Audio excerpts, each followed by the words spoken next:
Le moment confit sur Radio Campus Montpellier.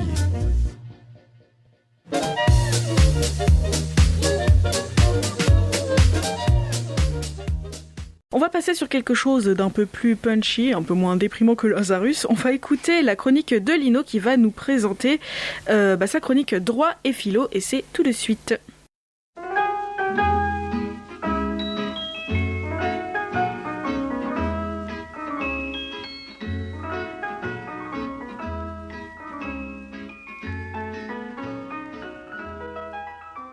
Plus punchy, on va essayer.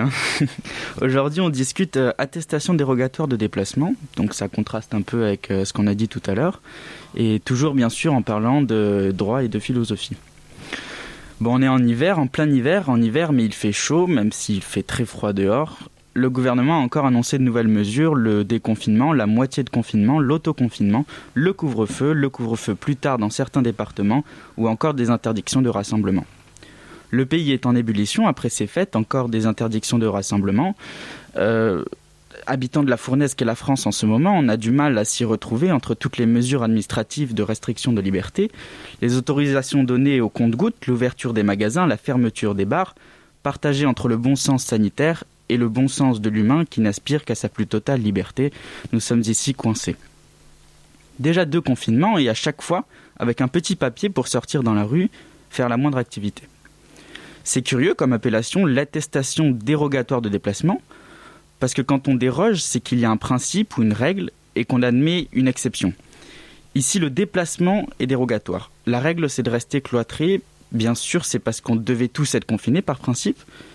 Mais est-ce qu'on n'aurait pas pu admettre une attestation de sortie temporaire qui, en soi, représente notre vie plus en général ? Il y a des gens qui bossent la communication gouvernementale. C'était le moment de nous sortir la meilleure flûte, ou une autre invention qui puisse paraître moins autoritaire. Et justement, parlons-en parce que vous le savez, toutes ces mesures sont autorisées par le Parlement, c'est-à-dire nos députés, nos sénateurs, dans le cadre de ce qu'on appelle la loi sur l'état d'urgence sanitaire. Par exemple, sur l'attestation de déplacement, vous avez peut-être constaté qu'il y avait la mention en application du décret numéro 2020 quelque chose. Il s'agit donc d'un décret, c'est une règle obligatoire, prise ici en Conseil des ministres, c'est-à-dire par le gouvernement de M. Jean Castex, et qui nous prescrit diverses règles qui relèvent de ce que l'on peut faire, ce que l'on ne peut pas faire, ce que l'on doit faire, de ce qui est fortement conseillé de faire si on ne souhaite pas une amende. La manifestation de l'interdit ou de l'obligation qui est posée par l'État édictant des règles, bien sûr, on la rencontre tout le temps. On la rencontre bien sûr dans la rue, quand on va au travail, dans nos relations avec les gens, dans notre travail ou nos études, lorsque l'on va au supermarché, la règle de droit est omniprésente. Dans la rue, on ne crache pas parce que c'est interdit, on ne frappe pas les gens. Si quelqu'un est en danger, on doit aider cette personne. Au travail, on doit travailler, mais on a l'interdiction de dépasser une certaine limite d'heures, en principe. Mais par le train-train de la vie, par notre occupation, on y pense peu ou pas, on assimile des choses comme nous paraissant aller de soi, presque naturelles. Et là, par contre, on se retrouvait devant l'obligation absolument pas naturelle de devoir se justifier à l'État à chaque fois qu'on pointait le nez dehors. En plus d'avoir une bonne raison de sortir, voilà qu'il fallait à tout à chacun écrire sur un petit papier qu'on avait une bonne raison de sortir et indiquer un maximum d'informations sur nous destinées à prouver notre bonne volonté. Là, je veux vous amener, ce serait plutôt de dire qu'on peut profiter de ces moments, et je vous y invite, de ces moments qui nous touchent physiquement, que l'on peut ressentir sans théoriser sur les étoiles, pour se rendre compte que la puissance publique, c'est-à-dire la puissance de l'État, est potentiellement partout. Ce que je veux dire par là, c'est qu'en temps normal, on a l'impression, pour ainsi dire, d'avoir un grand contrôle sur sa vie, de pouvoir choisir d'aller d'un endroit à un autre, de si on le souhaite changer notre routine et faire des choses que l'on ne fait jamais d'habitude, ou pas souvent. Mais en réalité, de manière inconsciente, on s'auto-limite tout le temps. On a peu souvent la volonté de faire des choses qui se dérobent à la puissance des règles.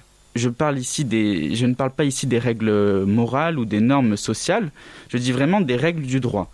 Il y a bien sûr l'attrait pour les légalités, mais pour une grande partie, notre vie se résume à suivre les règles, souvent de manière quasi inconsciente.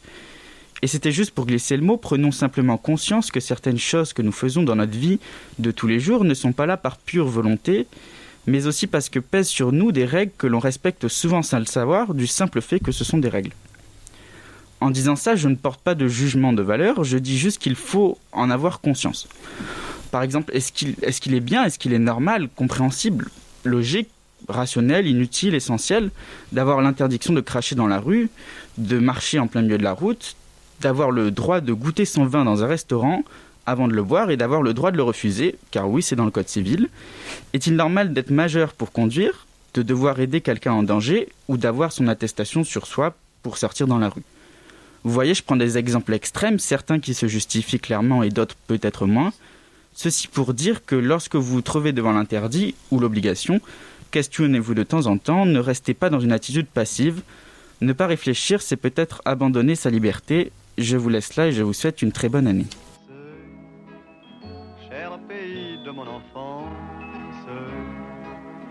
bercé de tendre insouciance, je t'ai gardé dans mon cœur.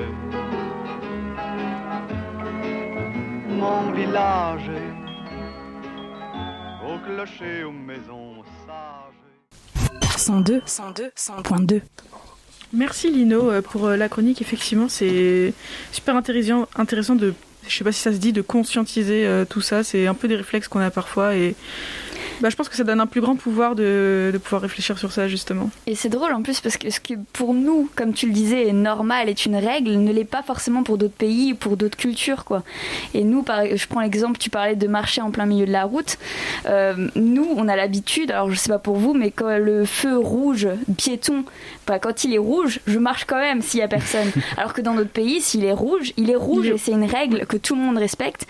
Et nous, non, on s'est dit, c'est accessoire, quoi. Donc c'est rigolo.